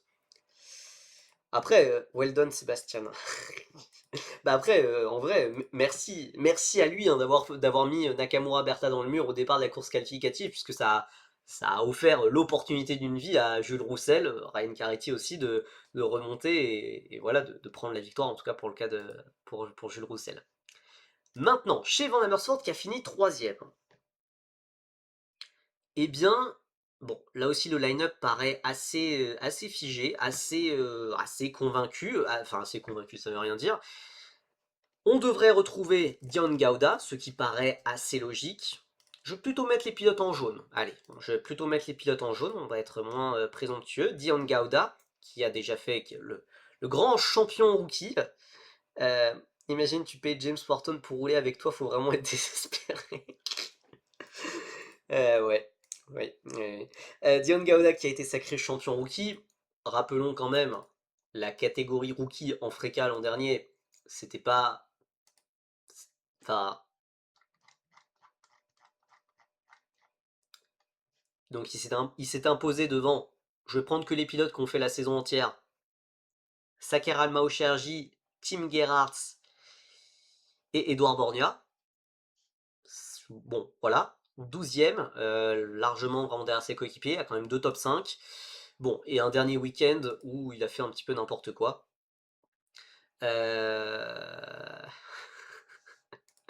Voilà, normalement Dion Gauda devrait redoubler, voilà, à voir sur une deuxième saison ce qu'il peut faire. À ses côtés, on devrait avoir, alors je ne sais pas si c'est Francisco ou Francesco Macedo, en tout cas voilà, ces deux pilotes ont testé, et il y avait un siège de libre à côté chez ces pilotes, Francesco Macedo, ancien coéquipier de Jules Carentin, qui était le moins bon des pilotes Campos en Eurocup 3 cette année, et on devrait avoir, allons enfants de la patrie, un Français, Andrea Dupé. Andrea Dupé qui devrait donc rejoindre Van Amersfoort pour la... Ouais, c'est Francesco, ok. Qui devrait rejoindre le Portugais et l'Indien à leur côté. Andrea Dupé qui est arrivé un peu plus tard dans les discussions, qui a peut-être un petit peu moins de roulage aussi, parce que de base le plan c'était de faire de la F4 italienne avec Prema. Les choses ont changé, Prema a signé a signé d'autres pilotes, et donc Andrea Dupé a pu se rabattre heureusement sur Van Amersfoort en Freca. Maintenant, je vais être parfaitement honnête, l'équipe, enfin Van Amersfoort a fait troisième. Ils avaient Pedro Clerot, ils avaient Yu Yamakoshi, qui est un très bon pilote aussi, même s'il a eu une deuxième moitié de saison catastrophique. Qu'est-ce qu'ils font avec Gauda, on va dire, qui redouble, Macedo, qui a été le moins bon pilote Campos en Eurocup 3, mais je crois qu'il finit hors du top 10 du championnat, et Andrea Dupé, même si je pense qu'il a un vrai talent, il reste quand même 22e de F4 italienne. Ça a été une année très compliquée, il y a eu pas mal de problèmes de santé aussi.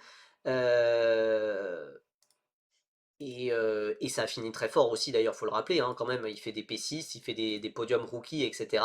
Ça finit fort, mais aussi, André Dupé, il y a eu pas mal d'instabilité avec ses équipes, il est passé de AS Motorsport à PHM à Prema, c'est pas idéal pour construire, pour le développement d'un pilote, mais quand même, enfin, Van Amersfoort, il pouvait pas avoir un top pilote de référence, enfin, je sais pas,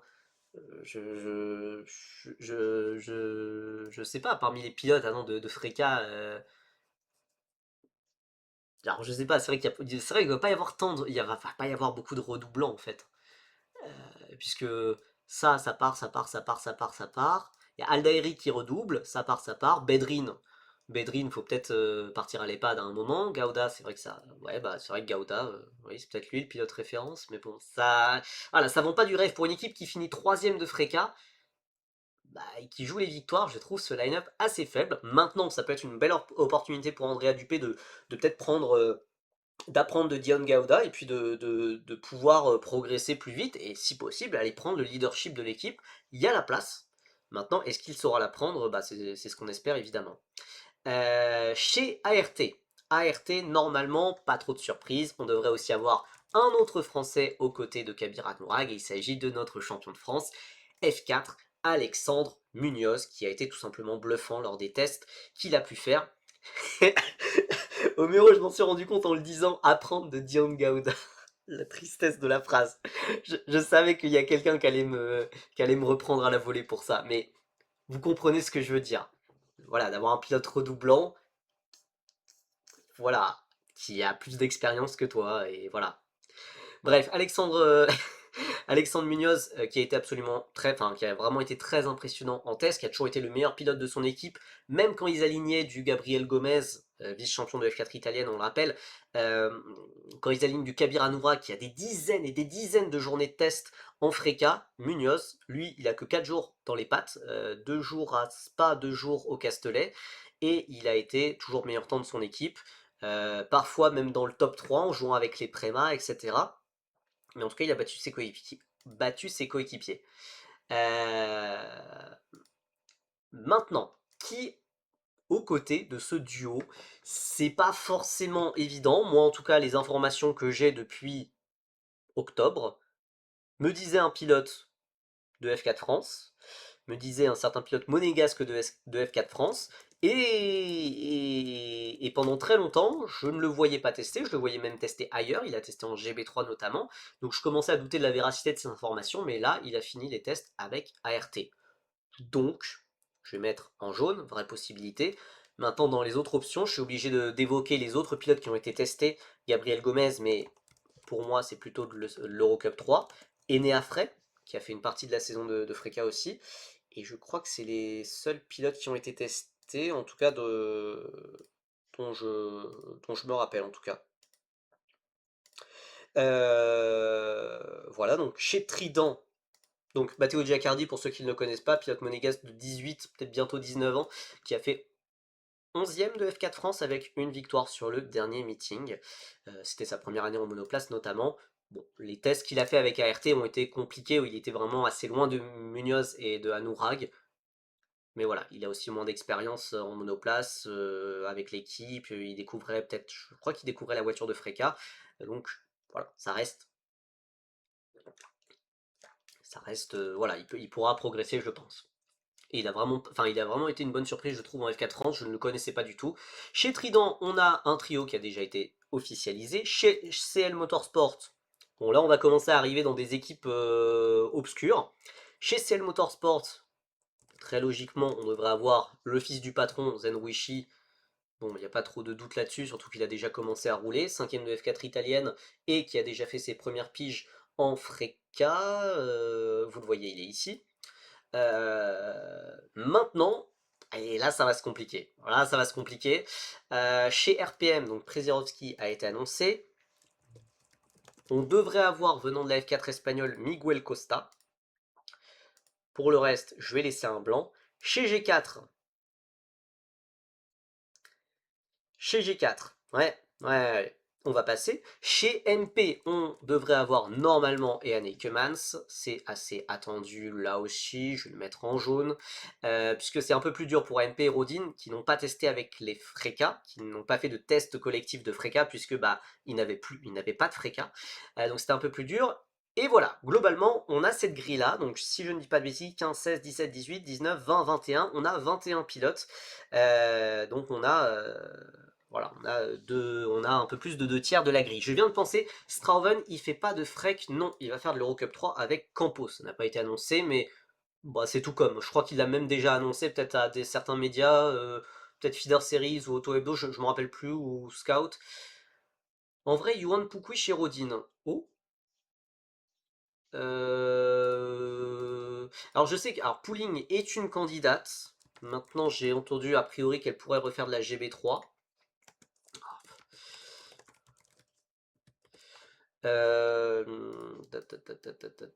Attends. Voyons voir.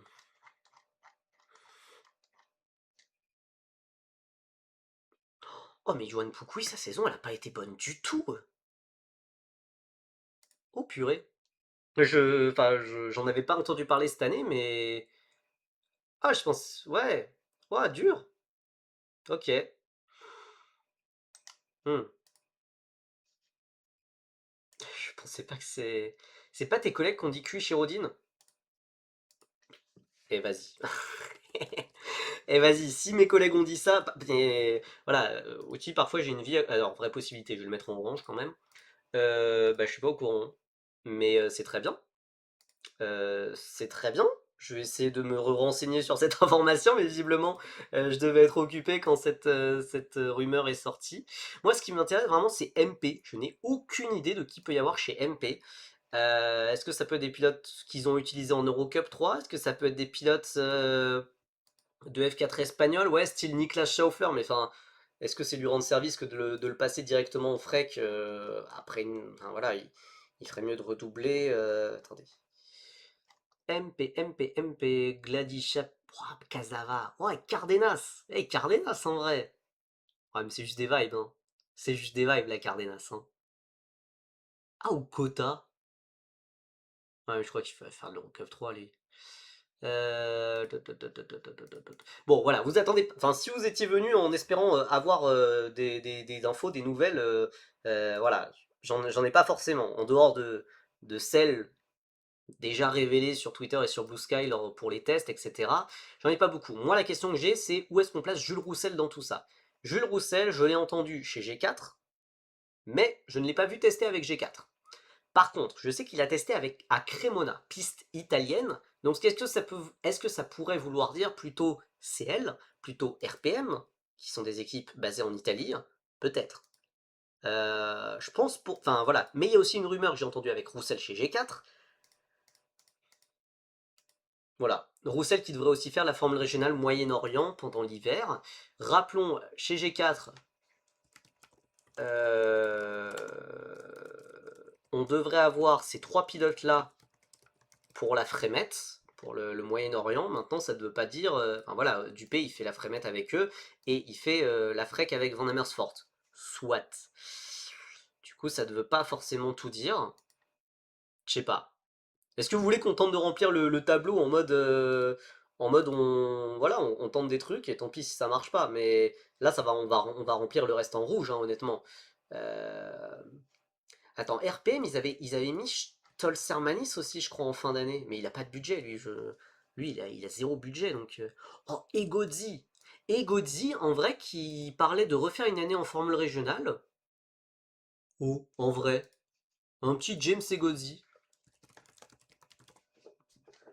Un petit James Egozi qui a fait, ouais, qui a déjà roulé avec RPM par le passé. Chez MP, ouais, je sais pas, du Cardenas, du Cardenas, ouais. Andrés Cardenas, c'est très bien. Euh, Jules Roussel, je sais vraiment pas où le mettre. J'ai envie de le mettre plutôt chez CL. Parce que Italie, parce qu'il va faire le Formule Régional Moyen-Orient et que je sais qu'a priori G4 aura ce line-up là. Mais que ça veut dire que du coup ils auront des places pour la FREC. Ouais, allez, on se mouille un petit peu, mais là vraiment c'est juste, voilà, ne tenez pas compte de ce que je mets en rouge, c'est juste pour le fun. Puis en plus il y a des pilotes là, faut les trouver, MP, chez MP. Chez MP, bah un petit Apkazava, tiens, il fait quoi lui? Il a rien d'annoncé le petit Apkazava. Ouais, mais c'est pas très. Euh... Et Godzi qui devait rouler avec RPM l'an dernier, oui, c'est vrai. C'est vrai avant de partir finalement pour l'Eurocup 3 avec Palou et de laisser sa place à Enzo Peugeot. Bon, il y a peut-être un what if. Et si MP, ils ont roulé avec qui Ouais, Schaufler, mais non, mais, enfin, il est pas prêt. Il est pas prêt. Bon, un petit Juan Cota chez MP, c'est très bien, c'est un pilote qui le mériterait, mais je pense qu'il irait plutôt en Eurocup 3, lui. Il irait plutôt en Eurocup 3. Ah, et puis un petit Enéafray qui a déjà testé avec G4, enfin qui a déjà roulé avec G4, pardon, et qui a fait des tests. Et puis après, bah allez, on remplit Marcus Saeter, F4 italienne, et Artem Severiukin, qui c'est lui le pilote qui s'est rendu célèbre en célébrant sa victoire en karting par un salut nazi. C'était pas une super brillante idée. Et puis je sais pas, il y a un autre pilote à trouver chez CL. CL, ils ont testé pas mal de monde aussi. Attends, enfin, ils ont roulé avec du monde. Ah mince, c'est né après, il avait roulé.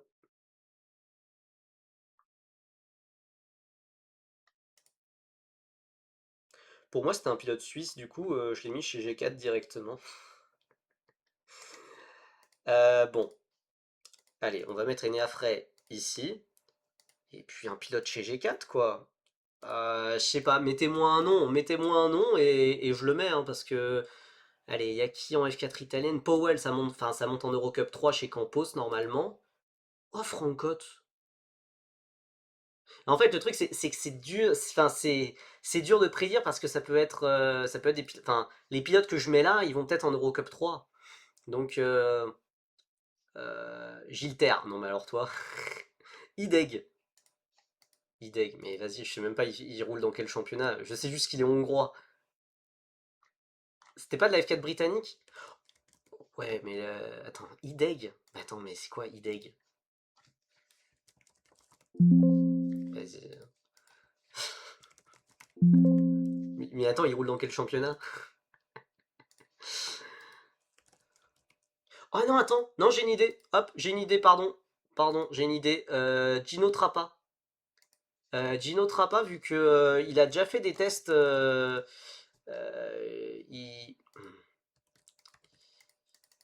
Il a déjà fait des tests en Freca, donc je me dis, il y a moyen. C'est un champion de F4 tchèque. Voilà. Ne tenez pas compte de ce qu'il y a en rouge. Mais, pour le reste, je pense qu'on a peut-être quelque chose. Voilà, voilà. J'avais juste envie de faire un petit point sur la grille de Freak. Et, euh, et voilà, un petit peu où on en est. Donc ça nous donnerait donc chez RS Aldairi Sano Olivieri, chez Prema Anna Nakamura Berta Weldon, chez Van Amersfoort Gauda Macedo Dupé, chez ART Anurag Munoz Giacardi, chez Trident Popov Samalisto Kostic, chez CL Chi entre parenthèses Roussel et Néafray, chez RPM Prezirovski, Costa, entre parenthèses et Godi, chez G4, entre parenthèses Trappa, Seter, Severiukin, chez MP Eikemans, et entre parenthèses Cardenas et Kota, chez Rodin Ninovic, Siurutun et Kui. Voilà. Purée, je connais aucun nom. Mais oh, il y a des Français déjà. Il y a Andrea Dupé chez VAR, il y a Munoz chez ART. Roussel, voilà, je sais pas où le placer. On me dit G4, mais je sais pas. Le fait qu'il ait testé à Cremona me fait dire que c'est une équipe italienne. En tout cas, voilà, il a aussi fait du simulateur pour la Formule Régionale Moyen-Orient. Donc pour moi, ça veut vraiment dire qu'il va faire et avec le message préparation pour la FREC en 2026. Donc il sera dans ce championnat. Maintenant, quelle équipe? Pour moi, je dirais ça se joue entre CL, RPM, G4 ou ouais ou MP. Super. Je rétrécis pas trop le champ des possibles, hein, mais voilà, ça doit être dans ces équipes-là. J'espère évidemment la meilleure équipe. Je pense le plus safe serait la meilleure équipe serait MP, mais bon, c'est difficile à prédire là comme ça.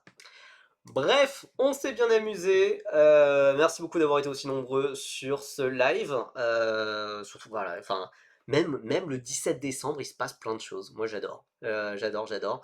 Évidemment, voilà, je ne sais pas quand sera le prochain live. Est-ce que ça sera la semaine prochaine? Est-ce qu'il y aura des choses à débriefer? Et non, je ne vais pas faire un débrief mercredi soir, mercredi 24 au soir. Non, je ne vais pas faire de live. Non, ouais, ça peut vous surprendre, je sais. Mais voilà. Moi de mon côté, voilà, petite annonce pour ceux qui en ont quelque chose à faire et qui peut-être regarderont. Demain, je suis invité au gala de la FFSA pour la troisième année consécutive, donc ça va être très chouette, très stressant aussi enfin, de voir voilà tous grands pilotes, etc. Voilà, donc c'est extrêmement chouette, mais c'est toujours un événement très stressant. Voilà, donc si jamais j'ai des infos de je sais pas quoi, voilà, mais clairement j'y vais pas dans un but d'information, c'est plus voilà, clore cette année 2025. Rate pas Ocon cette fois, je l'avais loupé en 2023 de très très peu. Très honnêtement, voilà, j'ai plus de maturité. S'il y a un Gasly, s'il y a un Ocon, je vais essayer de le choper. Je vais essayer de le choper cette fois et voilà. Mais plus en tant que fan, hein, puisque, enfin, qu'est-ce que tu veux que je dise en journaliste de formule de promotion, oui. Enfin, en vrai, non, il y a des trucs intéressants à dire. En plus, le soutien que Ocon, par exemple, apporte à Lisa ou Pierre qui l'apporte à d'autres pilotes comme Enzo Deligny, comme Arthur Dorisson, comme d'autres pilotes, etc. Non, ouais, c'est vrai, pourquoi pas. Bref.